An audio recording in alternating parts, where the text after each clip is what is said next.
NCERT book के अनुसार परितंत्र inter में और परितंत्र दोनों में परितंत्र क्या है इन्हें जानते हैं। प्रकृति में जहां पर जीव जंतु आदि वनस्पतियां आदि जीव जंतु वनस्पतियां आदि निवास करती है वह एक प्रकार का जीवोम बनता है। जीवोम जिसे हम परितंत्र, ठीक है ना। अब ये परितंत्र क्या है, मतलब जैसे हम इस छत्र छाया में आकाश के नीचे है, एक परितंत्र हमारा है, यहाँ पर सर्दी गर्मी ठंडी सारी चीजें भिन्न भिन्न है और इस परितंत्र में हम अपनी जीवन की दैनिक क्रियाएं संपूर्ण रूप से पूरा करते हैं। ठीक है, अब देखें परितंत्र की परिभाषा हो गई। अब परितंत्र में दो भाग है, ठीक है। दो भाग कौन कौन से, नंबर 1 नंबर 2।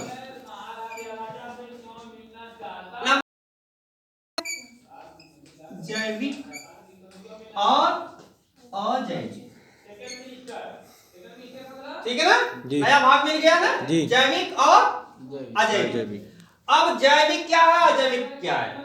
जैविक वे तत्व जिसमें वे वनस्पतियां यानी वह क्रिया जिसमें जैविक क्रियाएं संचालित होती हैं, जिसमें जैविक क्रियाएं संचालित होती हैं उसे हम जैविक क्रिया कहते हैं जी।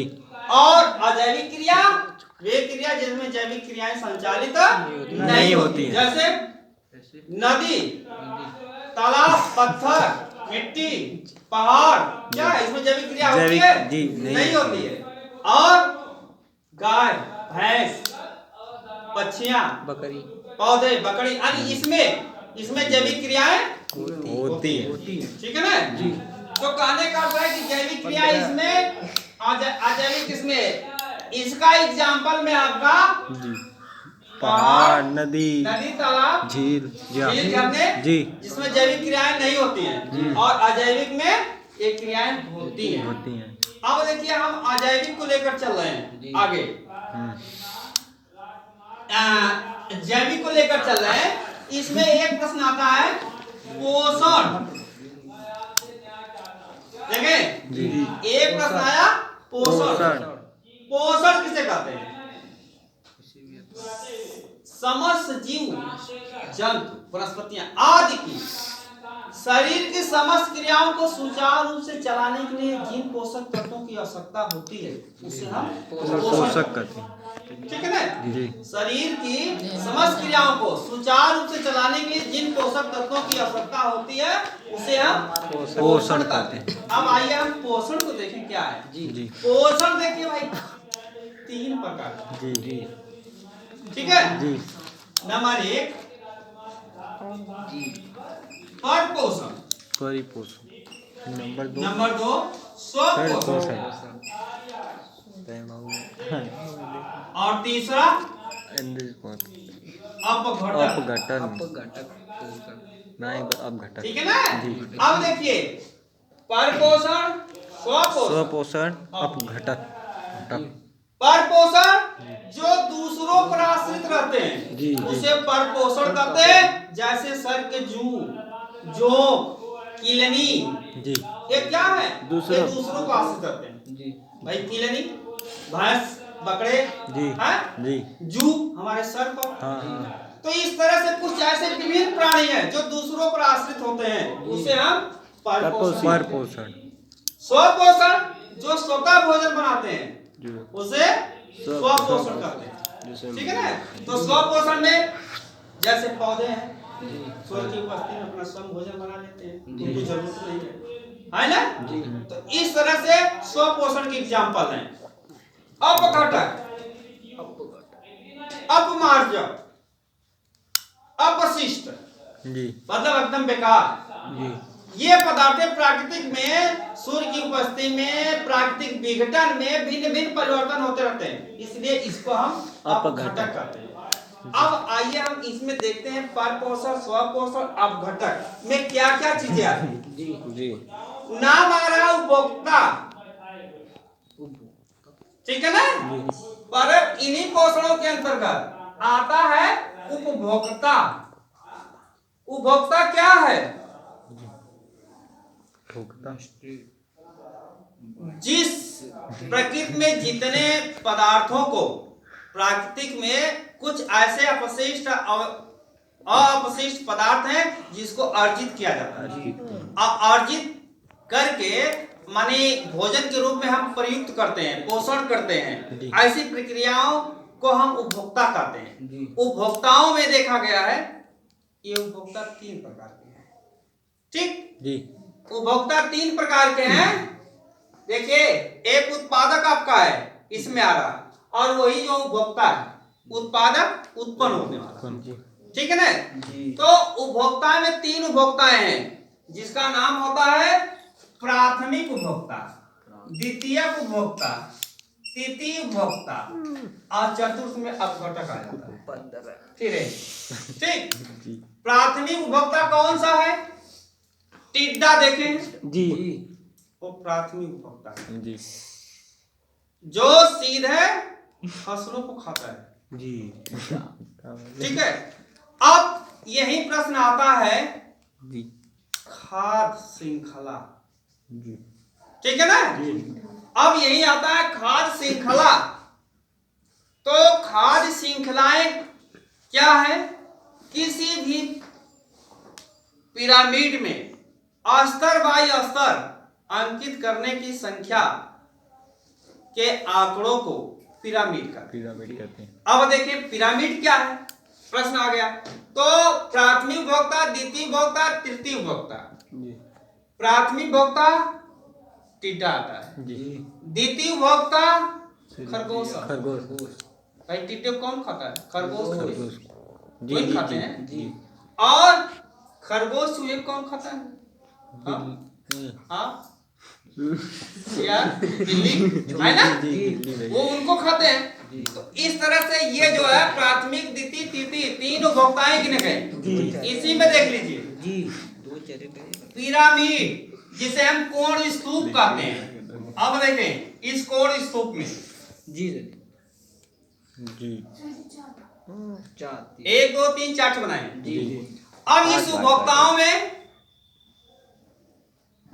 उत्पादक हो गया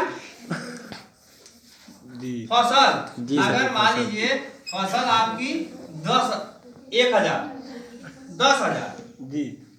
10,000 पौधे तैयार हो रहे हैं। उनको खाने के लिए कितने गाय बैल भैंस टिड्डे कितने आ जाएंगे? 10,000 में 1 0 मिटा दीजिए 1,000। ठीक है ना जी। यानी इतने लोग 10,000 को खा जाएंगे। लेकिन ये गाय भैंस को खाने के लिए चील बाज कितने लोग आएंगे? सर जी तो सुनना आता है। मेघा भी खाते हैं ना? हम मेघा भी खाते हैं। कई तरह से स्तर उसका बनाया जाता है। जैसे छोटे छोटे स्तर से बड़े स्तर माने उसका मापक बनाया जाता है। आप कोण स्तूप में किसी का भी दिखा सकते हैं, लेकिन वह एक श्रेणी में होना चाहिए। जी जी, समझ रहे हैं? एक श्रेणी में होना चाहिए। अब जैसे हमने फसल दिखाया तो फसल को गाय भैंस खाएंगे। ठीक। अब इनको दिखाया, इनको खाने के लिए चील बाज खाएंगे। तो इनकी संख्याएं जो है 100 में आ जाएगी। और 100 चील बाज को खाने के लिए कितने सर्प चाहिए? सांप 10। ठीक है, 10 सांप इसको जो है खत्म कर जाएगा जी, चील बाज को खाने के लिए। अगर इससे ऊपर बढ़ाते हैं तो और चरण जो है कई चरणों में 1 आ जाएगा लास्ट में। ठीक है, तो ये होता है कोण स्तूप, यही होता है पिरामिड। कि आहार श्रृंखलाओं को, खाद्य जाल को किसी एक पिरामिड में स्थापित करने की प्रक्रिया को पिरामिड कहते हैं जी। बात आ गई समझ में इंटर वालों? यही है श्रृंखला आपकी, और यही है प्राथमिक उपभोक्ता, द्वितीय उपभोक्ता, तृतीय उपभोक्ता, इसी जगह आता है। और आप लोगों का भी वही चीज है, प्राथमिक उपभोक्ता, द्वितीय, तृतीय, तीनों उपभोक्ता है। प्रथम उपभोक्ता में जैसे हम या किसी भी टिड्डा जो है फसल को खाता है, और टिड्डो कौन खाता है? चूहा, चूहे मेघे खा जाते हैं। और चूहे में वो कौन खाता है? सांप खाता है, जी, है ना? 3-4 चरण हो गए ना? जी। इसी तरह से प्राथमिक भोक्ता, द्वितीय भोक्ता, तृतीय भोक्ता यही होते हैं। जी। अब इससे स्थित भूभाग पर कितना खाद्यान्न है, जी। कितने अन्न हैं उत्पन्न होते हैं, लेकिन ये कोण स्तूप उसी आहार श्रृंखलाएं में बनाई गई है और वह समाप्त हो जाती है। जैसे घर में कितना अनाज होता है, कितने भूसे होते हैं, लेकिन साल आते आते 6 महीने आते जरा भी नहीं बचता है। जी सर, खत्म है। लास्ट में भूगड्ढे में क्या मिलती है? इतनी राखी, और वो भी खत्म हो जाती है। किसमें? इस चरण में आने पर अपघटक। जी। ठीक है। अब अपघटक में जब इसका बनावट देखा गया, अमीबा, पैरामीशियम, क्या है इसे कीटाणु, ए बादल, अच्छा, ए जलाशय और एक पहाड़, बताइए तीनों अपघटक है। जी जी, ये अपघटक है ना? जी जी। और इनका सेतु जब तैयार होता है पहाड़ से जल में, जी, और जल से बादल में, जी, और बादल से फिर पहाड़ पहाड़ पे। बादल। मतलब इस तरह से हम कितना खाएं, पशुएं कितने खाते हैं, सारे लोग कितने खाते हैं, उसको पचाकर अपशिष्ट पदार्थ को बहिक्षेपण कर देते हैं, और वह प्रकृति में जाता है तो कितना वाष्पन होता है, कितना गलित होता है, और लास्ट में खत्म हो जाता है। लेकिन वही पदार्थ फिर अमोनिया नाइट्रेट जो है ब्रह्मांड में तैयार होता है जी, और वह फिर जो है बादल के रूप में बनता है, फिर बारिश के रूप में प्राप्त होता है। तो इस तरह से ये श्रृंखलाएं जो है बनती हैं। अब आपका देखिए आहार श्रृंखला और जाल, ठीक, ये आहार श्रृंखला का जाल हमने दिखा दिया। जी जी। पर्यावरण के प्रभावित ओजोन परत हमने ये दिखा दिया कि धीरे धीरे जब नदियां, पहाड़, ये सारे अपघटन होते हैं, जैसे ये धूप हो रही है, जी, ठीक है ना? प्रकृति में धूप हो रही है, वाष्पन हो रहा है, और यही वाष्पन जाते जाते 1-2 माहों में एक ओजोन परत बन जाएगी ऊपर। ओजोन जब परत बनेगी, सूर्य की किरणें उस पर लगेगी और यहाँ प्रकृति का पृथ्वी से नमी जाएगी, तो एक प्रकार की क्रिया होगी और अचानक जो क्या होगा? बारिश होगी, ठीक है ना? तो इस तरह से यह जो है विखंडन होता है। तो अब देखिए आहार श्रृंखला ये आपका हो गया, यहाँ में उत्पादक, अपघटक। अपघटक आपका यही है, ये अपघटक का चित्र है, ठीक है? इस तरह से अपघटन चलता रहता है पीढ़ी दर पीढ़ी। और ऊर्जा का प्रभाव, पारिस्थितिकी पिरामिड का अनुक्रम, पिरामिड देखिए यही है। अब ये कोई जरूरी नहीं है कि यही हमने फिगर बनाया, यही ये कोण स्तूप आप दिखा सकते हैं विभिन्न जंतुओं पर, विभिन्न जानवरों पर, लेकिन आपको दिमाग में यह होना चाहिए कि कौन सा समीकरण बैठाए कि ये कोण स्तूप में रहे जी, ठीक है ना? कहीं ऐसा न हो कि गाय भैंस नीचे कर दें और फसल ऊपर कर दें, भाई सही होगा? नहीं बैठेगा। तो ये समीकरण बनाने के लिए हम ऐसा ही सेटअप करेंगे कि यहाँ फसल दिए उत्पादक, तो यहाँ टिड्डा दें, यहाँ खरगोश दें, और खरगोश के ऊपर सांप हो कुछ नहीं, ये जो मांसाहारी खाते हैं जैसे सियार हैं, जंगली जानवर कुत्ते हैं, ये लोग, फिर उसके बाद चील, ठीक है, उसके बाद बाज, इसके बाद सर्प। इस तरह से हम कोण स्तूप बनाए कि एक दूसरे से मिलते हो और कहीं ऐसा ना हो कि मिले ना, ठीक है ना? और ये विभिन्न प्रकार के हो सकते हैं, कोई अनिवार्य ही नहीं है। तो ये हो गया आपका कोण स्तूप, और आपका ये हो गया ओजोन परत, अपरिष्ट पिरामिड, अनुकंपा, पोषण चक्र। देखिए हमने आपने बताया कि शरीर को सुचारू रूप से चलाने के लिए जिन तत्वों की आवश्यकता होती है उसे हम पोषण। तो पोषण कितने प्रकार का होता है? 3 प्रकार।